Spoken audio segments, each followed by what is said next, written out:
Hello and welcome to another episode of In Conversation With by Kangaroo Minds. I am Vedika and today we have with us Miss Anaita Sanjana.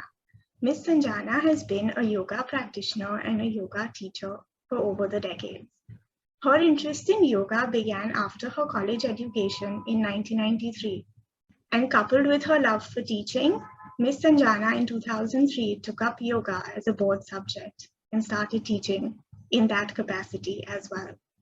In the year 2014, the University of Chicago recognized Ms. Sanjana with the Outstanding Educator Award for her work with teenagers. Besides teaching yoga, Ms. Sanjana is also the youth coordinator for the Sri Aurobindo Society in Mumbai. Before we begin our conversation today with Ms. Sanjana, which focuses on yoga and our mental health, I would like to put out a trigger warning for our audience. In case you find any of the topics today distressing or triggering, please take a step back and take care of yourself. Please speak to someone if you need to, and there's a range of resources available on our website under the Resources tab in case you need it. So now, without taking up much time, let's hear more from Ms. Sanjana. Welcome to the episode, Ms. Sanjana, and we're really looking forward to hearing more from you and your experiences with yoga. So before Thank you, Vedika. So I'm going to jump right in and ask you something which I think you get asked a lot. Like, what does yoga mean to you, and what's been your inspiration to take up yoga? So, what yoga means to me is to be enough to myself. Because before I came to yoga, my whole conditioning, my whole thinking was that I can source my happiness from the outside. I can source my happiness from security of circumstances outside. And this conditioning was so strong in me that I did not believe that unless negative circumstances changed, I could ever be happy. And that was my conditioning till 22. So obviously, I was still 22 barking up the wrong tree because all my life energies were about changing circumstances outside under the delusion that only if they changed, I could be happy. Then, when I was 22, something happened for which, in hindsight, I'm grateful. I had a very dear friend in school, Neelu. She was my best friend all through.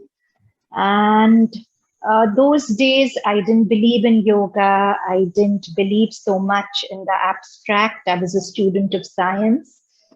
And I thought yoga should be done when I'm 60 years old, when I'm bored. It just looks very boring if you look at it from the outside. So I didn't really want to do yoga, but Neelu was so much fun to be with that when she told me that let's join a yoga class, I said, sure, just to spend more time with her, not really interested in yoga. So we went for one yoga class together, but we kind of fooled around, came out, didn't think much of yoga anyways. Then 1 week after, it's strange, but Neelu succumbed to a fever which couldn't be explained and she moved on. And nothing had equipped me to face those kind of circumstances. I remember I was kind of unhappy all the time, whether I watched a movie. I mean, it just felt like I had to do something to get out of that space. So since I'd already enrolled for that class with Neelu, went back for my second yoga class, did it seriously, followed all the instructions. And when I came out, after weeks, I found my mind was calmer. I was more centered. I was a little bit happier. And the scientist in me grew curious that what is yoga doing that the circumstance outside that Neelu's no more hasn't changed? But somehow I'm not that unhappy about it, at least for a window of time. Then, of course, it would come back till I practice again. So that made me go deeper into yoga. And that's the biggest gift yoga has to offer. It makes us independent and free in the true sense. We think freedom is that we get what we want, we get to do what we want.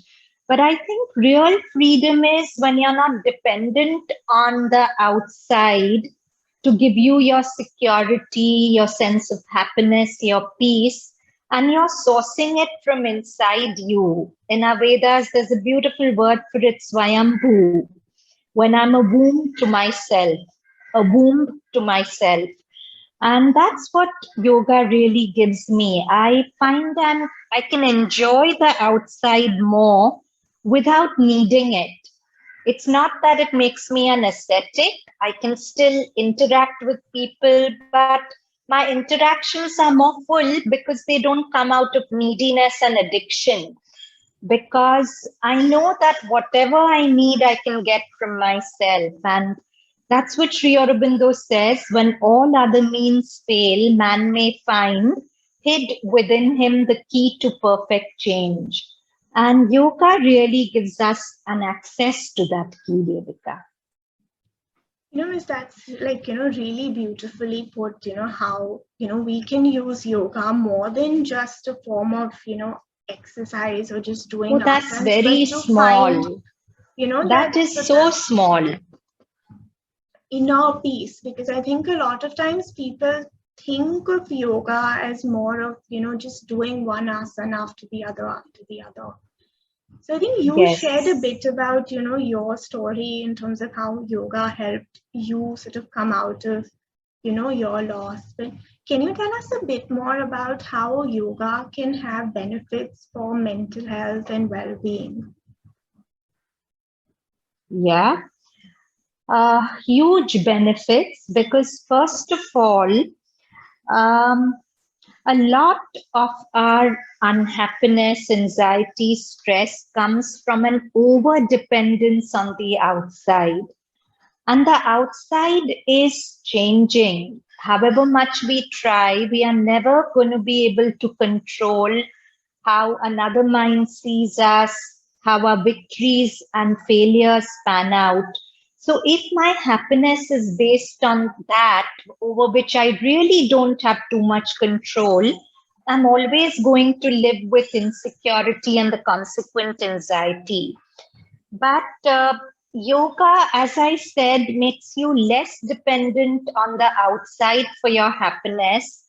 And somebody who's not experienced it may not understand what does it even mean to get happiness from inside. But even if you've done one fulfilling yoga class, you'll see what I mean. And really, there's a new age science called neuroplasticity. It fascinates me that yoga has actually tapped into neuroplasticity without labs, without scientific equipment. And its whole practice is actually based on neuroplasticity. Let me spend a little time explaining this. So scientists have found that nerve cells, which make up your nervous system, are actually plastic in their connections. Earlier, we thought it was hardwired and fixed, but we have found that nerve cells make certain connections with each other for each emotion that we feel. So suppose this is nerve cell 1, nerve cell 2, nerve cell 3, and this is the circuit for anxiety. So every time you feel anxiety, this circuit gets fired in your nervous system, making the blueprint for anxiety more hardwired. But if you cannot indulge the anxiety and you say, watch your breath, they have actually found this circuit gets less and less hardwired and eventually disintegrates. So when you stretch in an asana, the same nervous system that reacts to difficulties of life will react to the pain of the pose. Right. If you change your reactivity threshold in an asana, it automatically changes in life circumstances also. So Basically, anxiety, we feel it's caused because life is tough. But life is beautiful. Our anxiety is about the blueprint in our nervous system. If we change that blueprint, life we see as beautiful because it is really beautiful. So that's one thing. Second thing is yoga through your own experience brings you in touch with the cosmic intelligence. Something as simple as your breath, which is linked to prana, through your practice, you discover it's not your breath, it's universal. And when you start believing in this higher power, somehow things become much easier. If you've heard of Carl Jung, which you definitely must have, one of the names in Western psychology, he's supposed to have said of all the people who came to me, that means people with mental imbalances, not one believed in a higher power. So he's implying that if you believe, somehow the path just gets easier. And this is not a belief which has to be indoctrinated. Uh, it's a belief you come through your own life experiences. Just the way you discover truths by living, this is a truth of existence. So you should not absorb it just because somebody is telling you, but you have to be open to it, make your experiments with life, make your experiments with this higher power, and it will speak to you. And once you experience it, automatically all the burdens drop away. I think, Miss, you said a few things around yoga and anxiety and how, watching our breath can make such a big difference, like even in terms of like a scientific perspective to the entire narrative. So do you think, just a little bit about, can yoga help someone who's having, early signs of a mental illness, whether it's, onset of depression or Vedika, in anxiety? fact, mental illnesses, anxiety, depression, umpteen of my students have gotten out of it and are doing so well. But what I'm very grateful for was I taught one teenager who had pretty bad schizophrenia, and beginning was tough. She would actually run out of my yoga classes because she couldn't take the silence. So I'm not saying it's recommended for everyone with schizophrenia without preparation, but somehow this teenager eventually took to yoga very deeply. She came on yoga camps with me to Pondicherry, etc., which were a turning point in her life. And a few weeks back, she messaged me that I'm off all medication. And for me, that was really something I was very grateful to yoga for. No, that's interesting because, as you said, that there a lot of times yoga is really advocated in a mental health setting as well, that as a means of, like alleviating stress or, handling anxiety or just like in terms of building a resilience within you. So, Miss, a lot of times yoga, a lot of people look at it purely as like an aerobic exercise method, if I could just use that word. So, in what way do you feel that, the benefits from yoga vary from that of like just exercising? Very good question, Vedika. So, all other exercises, no, I can't say all other, but a lot of other exercises focus on skeletal-muscular strengthening, the surface of the physical body. But yogasans work on the organic body. That means the organs inside. For example, when yoga was created thousands of years ago, thyroid wasn't discovered by science. And yet we know that the Sarvangasana reverses thyroid problems, or twists, Marichasan, etc., reverse diabetes and things like that. So the whole yoga in every way works from inside out, because you really cannot strengthen your muscles also if you have an endocrine imbalance. If you have a hormonal balance, automatically your muscles have a greater chance of strengthening. So everything in yoga works from inside out rather than outside in. Secondly, most other forms of physical exercise involve movement.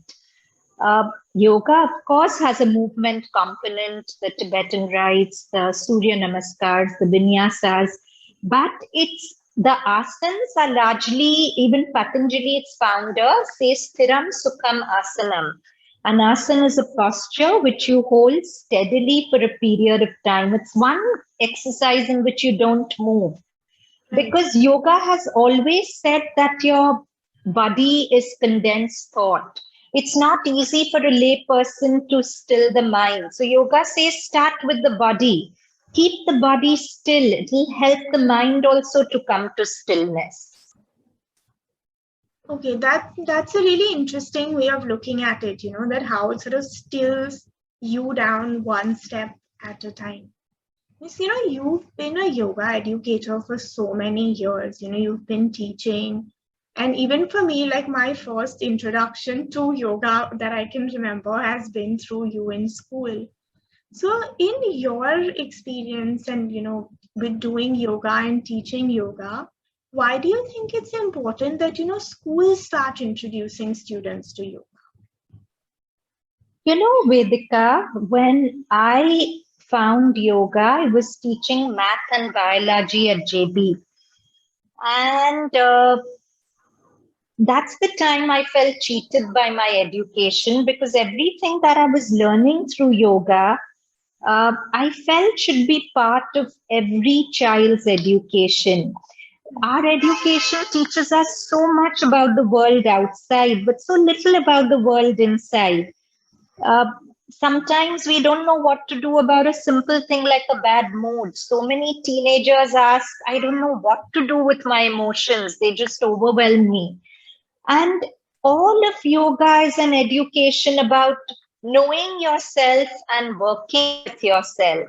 If you're given a car to drive, unless you know its clutches, its gears, its speed, whatever, how will you drive it well? Your mind body is the car given to you to drive the journeys of life. If you don't know its triggers, its clutches, its gears, how will you drive it well? You're bound to keep meeting with emotional and psychological accidents. And very touchingly, to illustrate this, I'll tell you about a boy I once taught. So when he came to me in the 8th grade, he was the most disruptive boy in class. He would want to play ball while we do asanas and shavasana. He was rolling all over. Then we went to our yoga camp to Pondicherry, and he would sit at the samadhi there for a long time. I had to wake him up. And when he came back, he was a changed boy. And when he wrote reflections, I make them write reflections on their camp. He wrote that till the 2nd standard, I was a very happy child. Then I was diagnosed with dyslexia, and marks became all important. I felt like a failure. I lived in constant fear.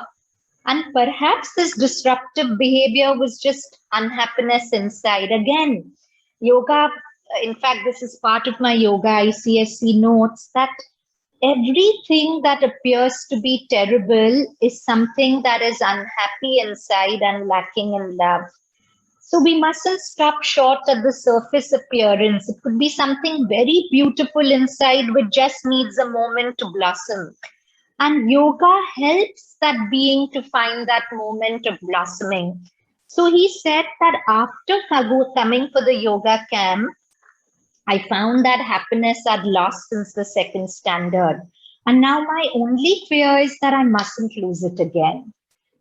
So can we see how important it is to give children the education that you're not just asanas and stretching, Right. but the holistic education of consciousness that yoga gives?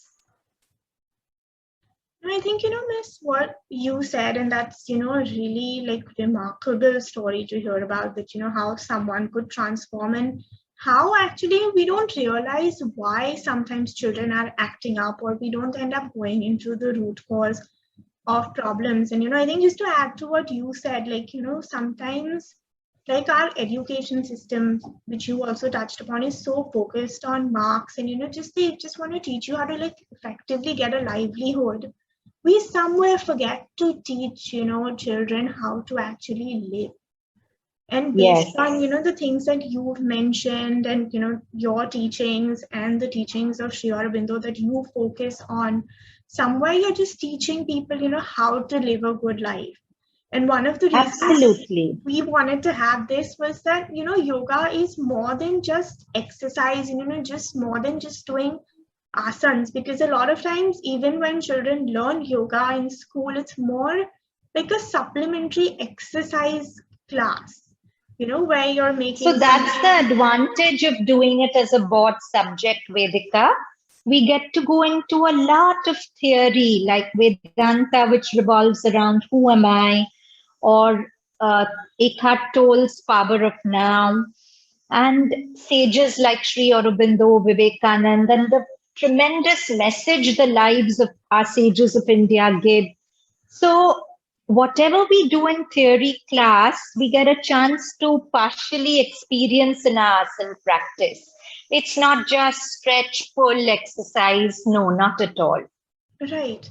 Because even from what, I remember of like when we used to do yoga with you, and it wasn't at that time, like we didn't do it as a board subject, but it was just, our early introduction to yoga. And you used to focus a lot on like, just whether it's progressive relaxation, or like even your matchbox exercise, like the visualization part. So it wasn't Oh, like, you remember that? yeah, that it's not just that you sit down and do, okay, like we have 1 hour, so how many Surya Namaskars can we do, or, how many different asanas can we do? And I think it would be really beneficial for people to start looking at yoga in a very different perspective, not just Absolutely. to, See, what does yoga mean, Vedika? It comes from the Sanskrit word yuj, uniting with that magical something inside you, which is the key to making your life work. If we are not focusing on going within and uniting with that, then it's just exercise. It's not even asanas. So, Miss, like another thing which is, which comes up a lot is that yoga, meditation, and mindfulness. A lot of times these three words are, either used interchangeably, or there's some confusion in terms of, how those three aspects really work. So can you throw a little bit of light on that distinction? Sure, sweetheart. According to me, yoga is the superset, meditation, mindfulness are the subsets. So, ideally, when you're doing an asana, with a little practice, you're in deep meditation in the asana. And mindfulness is present moment awareness.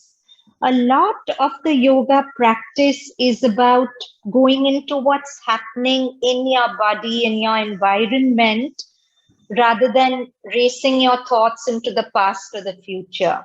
And if you've cultivated that mindfulness and meditative state in an asana practice, you've already changed the blueprint in your consciousness, in your nervous system. It just effortlessly follows you through the day.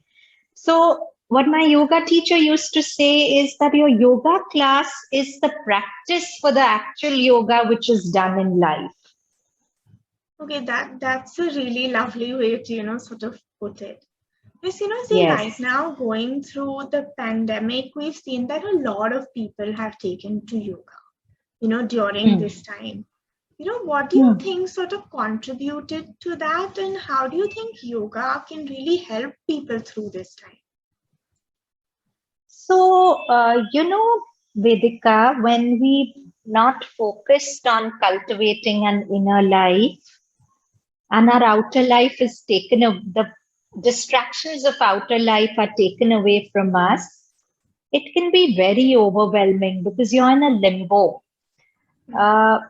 So, a student of mine very insightfully said that we are all worried about a lockdown. But look at it this way. You have to live with your mind wherever you are.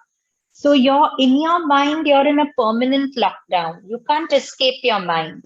Now, in a lockdown situation, if your home environment is pleasant, you like family time, etc., it becomes a joy. If your family situation is dysfunctional, it becomes depressing. Now, you are in a lockdown in your mind all the time. So if your mind is fragrant with happy things and you're happy in your own company, it's a very blessed period. But if you are somebody whose mind is not a happy place to be in, you're locked down in a dysfunctional family situation metaphorically. So then obviously, if you're intelligent, you look to make, in the metaphor, your family situation happier because you have to live with it 24/7. Similarly, you look to make your mind a happier place to be. And one thing yoga does is definitely that. It makes you much more comfortable in your skin, and it gives you a mind which you're happy to live with. It changes the quality of your thoughts, the mind states, and that's what people have to live with in the lockdown, right? Their own mind states without distraction. So people have turned hugely to yoga, and yes, it has helped them tremendously. Even with COVID, I find that it's more a battle of the mind than the body. I find it does something very strange to the mind. And I find that people who are anchored in themselves somehow recover from it much faster. I had two young students who were having a very bad time with COVID. And I told them, now enough talking on phone. Even if you're very weak, let's do pranayam in your bed. So we did a Zoom call. We did pranayam in their bed. The girl said she was feverish before we started, but 40 minutes into doing our pranayam and meditation, her fever came down. The boy said that his coughing spells reduced significantly and he started feeling much better doing the pranayam every day. So really, we are looking for immunity outside through an outer vaccination. But the more foolproof immunity is the immunity you can develop from within yourself by strengthening your mind-body structures. And that's what yoga gives you. I think, Miss, as you said, like one of the hardest things that people found in the lockdown was that, suddenly you're stuck with your thoughts. I would say, Yes. like, I'm using the word stuck because, as you said, we're always locked down in our mind. But the thing is, we used to always look for distractions, like either we would bury ourselves in work or, go out and just sort of kill that time till, you're exhausted enough that, okay, I'm not going to think about this. I've sort of found an escapist route to get out of the thoughts that I'm having. And being locked down with those thoughts where you don't have any physical escape route from them, I think a lot of people didn't have a choice but to confront, what they've been putting off. And maybe, as you said, that's what turned a lot of people to yoga. Another complaint that came a lot in the pandemic is that sleeplessness and insomnia sort of increased. Yes. But, how do you think people can better sort of cope with this using yoga and the understanding of yoga? So, Vedika, yoga is actually a science. So, little bit about your nervous system will help understand and its connection with yoga. So we have the sympathetic nervous system within us, which kickstarts whenever we are under threat. Now, the body doesn't know the difference between a thought of stress and actual stress. So if you're habitually thinking, oh, I'm under threat, life sucks, blah, blah, blah, your sympathetic nervous system is constantly kickstarted. What does it do? It withdraws blood from your brain, from your skin, from your digestive system and pumps it into the muscle to give you the fight or flight response. Now, this is wonderful if you're in a jungle chased by an animal. But if you're writing a test or meeting a deadline at work, it's not going to help you to strengthen your muscles. In fact, it's going to make you less functional because blood is being pulled out of your brain, right? Right. So stress actually makes you less intelligent. Now, whenever your mind thinks, okay, danger is over, chill time, the other parasympathetic nervous system takes over and restores the body to normalcy. The muscles relax, the brain is filled with blood, everything comes back to normal. But if you're constantly thinking, I'm under threat because it's become a habit, your parasympathetic nervous system never kickstarts. Now, your parasympathetic nervous system relaxes muscles, causes vasodilation, helps you to sleep, helps you to relax. And in the nervous system, what you don't use, you lose. If somehow the parasympathetic nervous system is never getting a chance to kickstart, over a period of time, it becomes dysfunctional. So the insomnia, the constant anxiety, so many youngsters tell me, I don't even know what I'm anxious about. Yeah. There's circumstantially nothing so much that should make me anxious, but it's just that the parasympathetic nervous system needs to be kickstarted. Now, a lot of yogasanas is about kickstarting the parasympathetic nervous system, be it the silver bullet, sarvangasana, shavasana, forward bending poses. A lot of yoga works on just kickstarting a sluggish parasympathetic nervous system. So that's how insomnia is very easily reversed with a little bit of yoga, daily yoga practice. Not that you do a class once a week and then don't do it the rest of the week. But people who practice it daily, like eating breakfast, very easily their insomnia gets reversed.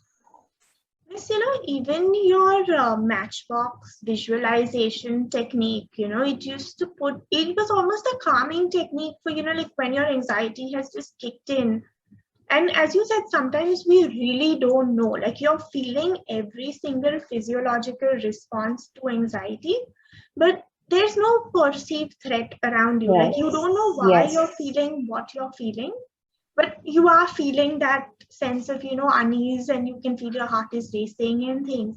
So can you just, just briefly tell us a little bit about that? So, that anyone who's viewing this or listening to this can, if they want to practice that technique, could do it. Certainly, Vedika, but may I ask you to say it since you've been practicing it so much? I think, Miss, I very briefly, vaguely remember it from the time we were in school, but I think, coming from you, it'll be the exact thing and as it was. Okay, so Vedika, the truth is this was so long back, I remember it vaguely. But I think what I had told you, and you correct me, because I remember it very vaguely since it was so long back. But what I had told you is that if there's a scenario which is stressing you, you shut your eyes, you bring it in the Chidakash, the black space in front of your eyes, and you see it shrinking, shrinking, shrinking, shrinking, till it fits into a matchbox, which you shut and put away. Exactly. I think that's exactly what, you always told us. And it was something which is a huge part of our school, classes and things that, if you're ever in that situation, just look at it in that way so you can completely Because it's about perspective, na, Vedika. Everything is, happiness is a perspective, I tell you. You change perspectives, you're happy. No, and I think, the whole thing about like disempowering your worry. So like looking at it, as like this huge monster to then just bringing it down to something that's so small. You can sort of just put it aside almost and move on. Yes, yes. I mean, there are many things. There are some people who are not visual, so they may not be able to do this well. So something else will work for them. Right. Like, for some people, like journaling works. For some people, like visualizing your worry sense works. There's, I don't know if you're familiar with that concept of a worry monster, but they use it a lot with children. It's basically this little stuffed toy. in which you just sort of write down your worries and like put it in and like zip it out. And the next day, as the parents are told, very nice. just keep a lookout for your child's worry monster and take those things out overnight. Lovely, Vedika. So I think every parent should do that. So that's one of the lovely idea. We propagate a lot that, even if it's not a toy, like have a worry jar or something, where children can. But a toy is beautiful because a toy sort of you're offering your worries to something that you love. So you feel less threatened putting it in. So I think it's a lovely idea. And it's almost, so the child wakes up, especially with younger children, that you wake up with that idea that the monster has eaten up your worries. And the parent now knows what is stressing the child out. Lovely. Lovely. So the toy is a monster, not a soft toy they love. No, it's shaped like a little monster, but a really friendly monster. Oh, nice. So a toy they love. Eventually they will, So, I mean, you can do that. You can do a worry jar. Older children prefer journaling. And, some people would really benefit from this sort of guided visualization of that magic. Yeah, of course. Of course. So, like another thing, Miss, like your interest in yoga came from a place where you initially started, with your friend, and it helped you better later on understand coping with that loss and that sense of grief. So can you tell us a bit more about, how yoga can help? Yeah, Vedika, that's a very important question. I can honestly say that when it happened to me more than 20 years ago, loss of a loved one, it was grief I can't describe. If the same thing happened today, yes, there would be grief, but there would be consciousness along with the grief. And Toll says it beautifully. The fire of suffering can become the light of consciousness. When you're in the path of yoga, it's not that you don't suffer, but you suffer consciously. And because you suffer consciously, the wound of the suffering is much less. You see a purpose to that suffering. You understand that life measures every drop of pain it gives to you, and nothing is without a purpose. And instead of saying, why me, you start asking, okay, what do I have to learn from this pain? And, I was very gratified. I have a student, a boy who's been doing yoga with me since he was 10. Recently, his best friend's father moved on. And his best friend was very distraught, obviously. And my student said, yes, I understand that my friend is distraught, but I don't think I would be so distraught. So I said, why? So he said, because yoga has taught me so clearly that a person doesn't end with the end of the body. The body has disappeared. The person is still there somewhere in the realm as a consciousness. And I would not actually feel I've lost a parent. I would just know that the parent is in another dimension, and maybe some way I can communicate with them because they are not lost. They haven't disappeared. So if you have that kind of understanding, not as a thought, but in this boy, it was a very living knowledge that this body is not all that I am. That's the whole thing. We live thinking we are only this body. That's why this whole culture of getting the perfect body at any cost, etc. But yoga, through your own experience, makes you see that the body is a small part of the vastness that you are. Right. So also, your loved one, their body is a small part of the vastness that they are. And when the body disappears, it's not like the loved one is gone. And when you really know that, I'm not saying the grief will go away, because you will miss the person for the role they filled in your life.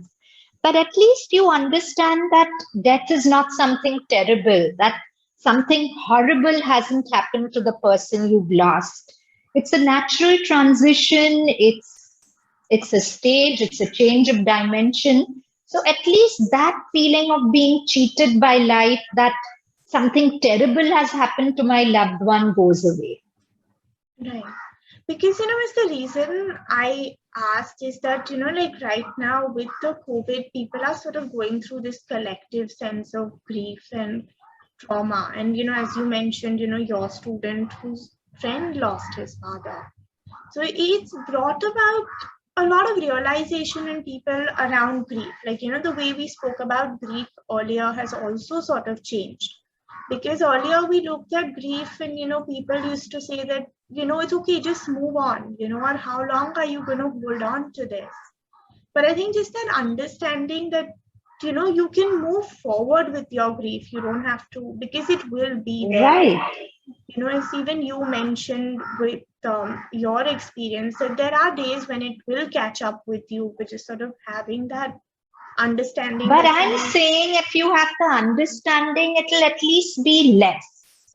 It won't go away, and it's not wrong to grieve. You must grieve. You can't suppress it. But at least if you bring a little awareness to that grieving, it's far less painful.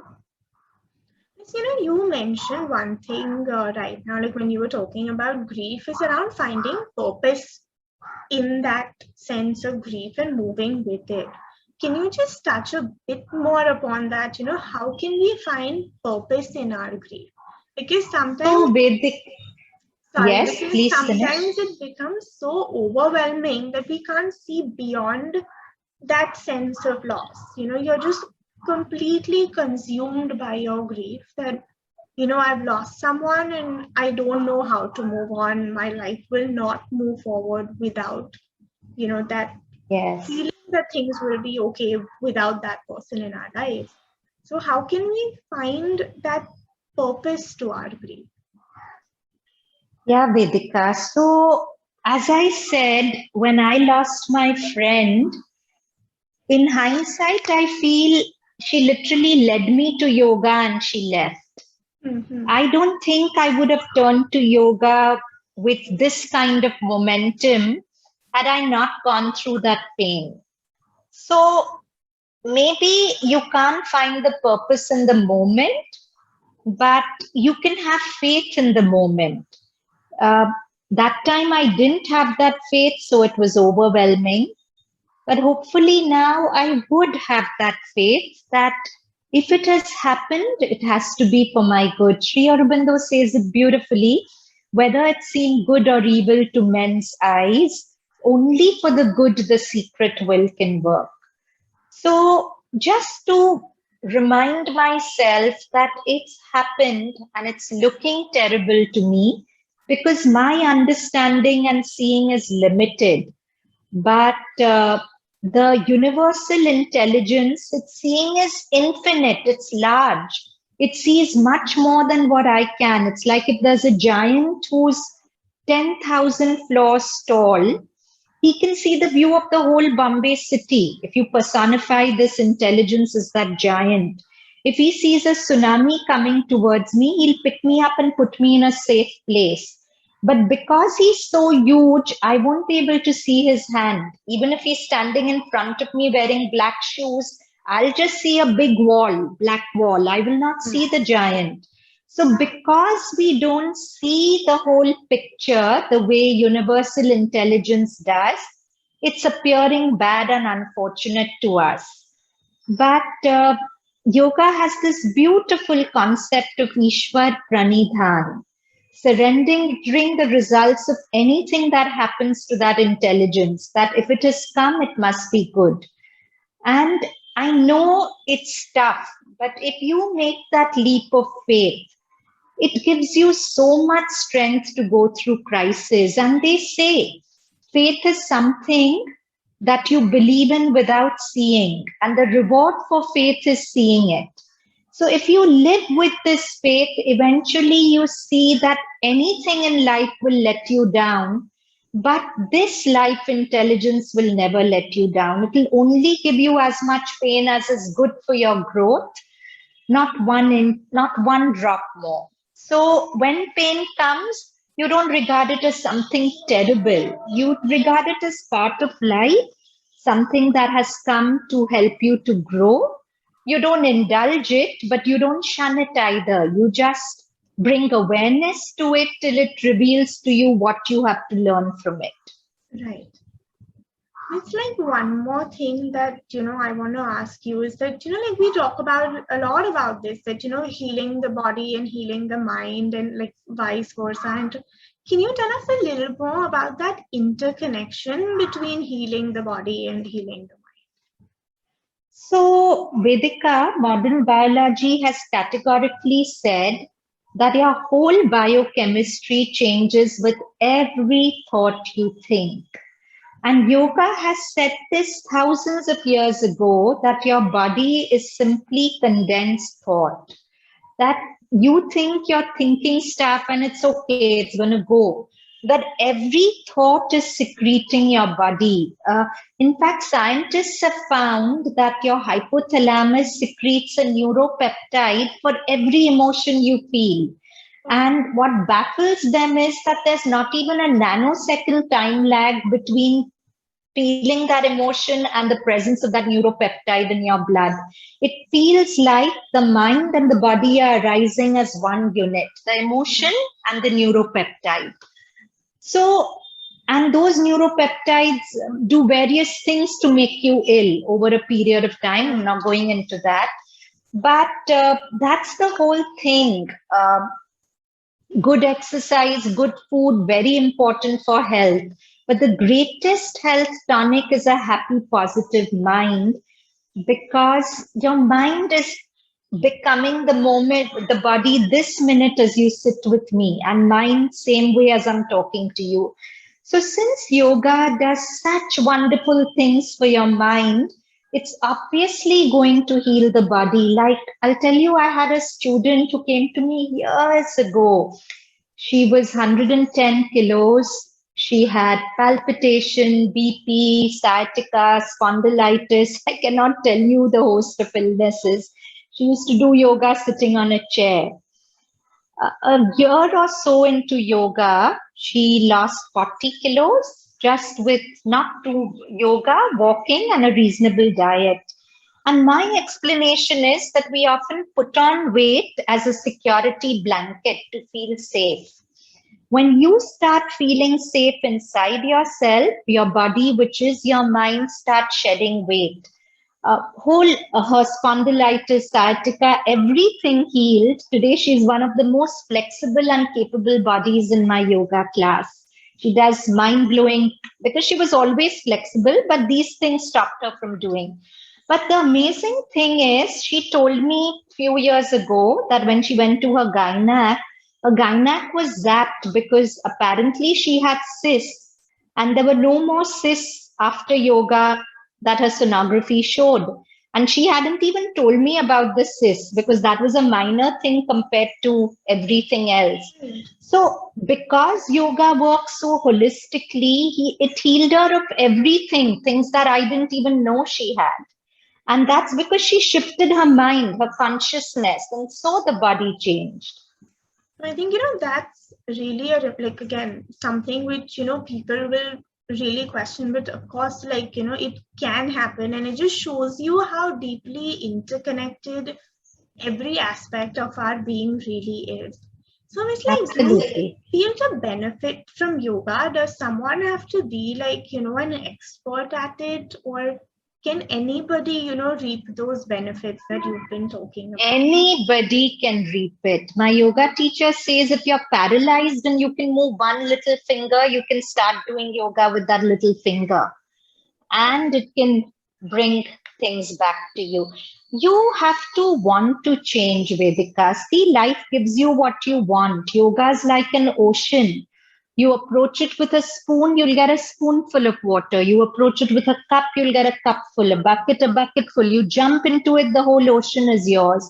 So, what is your thirst in? Like, I do have an occasional student who will come to my class just thinking I'll give her a very fit body. And my yoga gives you a fit body over a period of time, but not just that. So, she'll drop out uh, 3-4 weeks later, because she's just looking for a gym class, which is not what I teach. And I think that's what, I was really trying to ask you earlier. And, we spoke about that, yoga is, especially the way you've looked at yoga, it's more than just like a gym or an aerobics or like a workout session, which is sometimes that misconception that people have that, okay, I can do yoga to lose weight, and just sort of how many Surya Namaskars, for instance, can I do in an hour? But, Miss, based on how you said that anyone can benefit from yoga, suppose someone is keen to start their journey with yoga, where do you think they can begin? Well, they begin with finding a good yoga teacher. Yoga cannot, according to me, be learned from YouTubes and videos. It can help. But the authentic yoga, you have to find an authentic yoga teacher. It's a Guru Shishya Parampara. It's passed on from the teacher to the student. Right.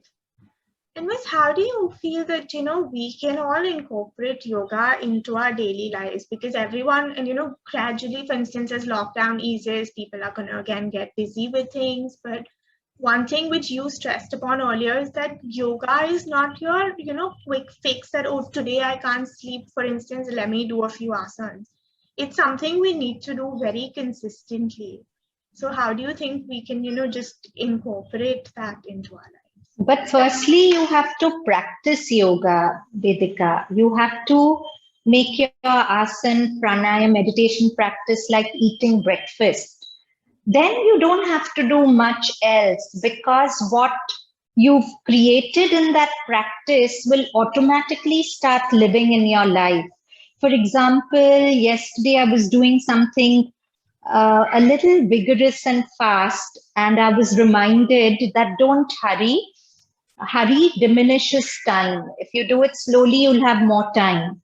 So when I was teaching 9th standard kids on Zoom and I had pressure of completing syllabus, exams around the corner, I was in a hurry, and suddenly that voice says, hurry shrinks time.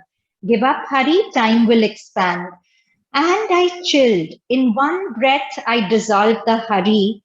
And believe me, I finished everything I decided to teach. I started enjoying the class, which I want. So in little ways like that, whatever you cultivate in an asana practice, without you doing effortlessly, comes into your day-to-day living. And Miss, like now there's so much conversation about like, going into this new normal. Like, what is something you would like to see in that new normal? I would like to see people who don't need to escape themselves. I'd like to see people who have learned to be comfortable in their skin. I'd like to see people who are anchored in themselves and are not so threatened by every little thing going wrong. I'd like to see people who have resilience based on their inner equipment. And I'd like to see people who are more concerned with essence than form. The problem is we've become too oriented towards form, the tangible. The tangible is all that there is. So my body is tangible. My body is all important. If it's not beautiful, I'm nothing. But the intangible is the source of the tangible, right? If people learn to experience the intangible more, live more anchored in the intangible, and give more importance to essence and feeling. People who live to feel good rather than look good. The whole drive is to look good, never mind how I'm feeling inside. But if the priority shifts, how do I live life to feel good in my skin, not just look good? I would like those things to seep into the consciousness, and the people who value, people who understand that money is important, will give you a comfortable life, but it's not going to give you the important things like peace, happiness, security. So earn money. It's good to earn money, but don't build your whole life around earning money, and don't draw your self-worth from your paycheck. Your self-worth is about what you are. It's not about anything you achieve outside or your bank balance. So that work-life balance, I hope it comes. I hope people become much more conscious of the environment. That's one wish I really have. And I hope they start giving more priority to their relationships, to their health, to their mental health. And Miss, now lastly, I'm going to ask you, like, one thing, that if you could give one piece of advice to anybody who's having, a hard time with their mental health right now, what would that be? I would say two things. One is, don't take your thoughts very seriously, because your thought is actually just like a dream you're having in a waking state. Something terrible happens in the dream, while you wake up, feel bad for a while, and then you say it's just a dream. It's okay, it's not real. But for a thought, the most bizarre thought, we feel it's a statement of truth. So once I had a yoga student, a mother who was paranoid about her daughter's test results. So when her daughter was in the second standard, she saw her off for a maths test saying that, I know you're going to fail and come. And the child was a clever child. She turned around and told her mother, Mom, you think I'm going to fail. I'm not going to fail. It's just a thought in your head. Throw it away. I said, wow, that is wisdom. If adults had that wisdom, when the mind tells you you're going to fail, this is going to happen, that is going to happen, to just say, hey, this is just a thought. It's a dream I'm having in a waking state. It's not real. It's not a statement or a prediction. So one is, don't take your thoughts seriously. Secondly, understand that you have limited control over what happens. Don't be a control freak. You have control over how you react to what happens, but you're not going to have control over circumstances. But whatever the circumstances are, it's easy to let go of trying to control them, if you trust that they are being controlled down to the minutest detail by the higher power, which is always faithful to your good. In the Gita, Krishna tells Arjun that not even a leaf falls from the tree to the ground without my will. So Krishna, Allah, whatever you call it, without that will, nothing happens. And if you really believe that everything is being controlled by that will, which is all knowing and all loving, somehow you start surrendering to life. I'll do my best, and the universe is there to do the rest. I don't have to feel anxious if I can't control the rest, because usually I can't. But I'll put my best foot forward, and I know I live in a friendly universe. The universe will do the rest. Miss, I think that's been I really don't know how to summarize everything that you said. It's been so beautiful and so insightful. So thank you so much for, being here, sharing all your knowledge, all your insights with us. And I think a lot of people will really benefit from this conversation, because you've put yoga in an entirely different light for us. So thank you, Vedika. So thank you again for being here. And for all our viewers who are watching this, just know that if you're having a hard time with your mental health right now, there is always help available. And know that, if times are hard, if things are hard, even Miss Sanjana mentioned that your thoughts are not always facts. So reach out to someone, please seek help, and know that it gets better. So till next time, please stay well and stay healthy. Thank you.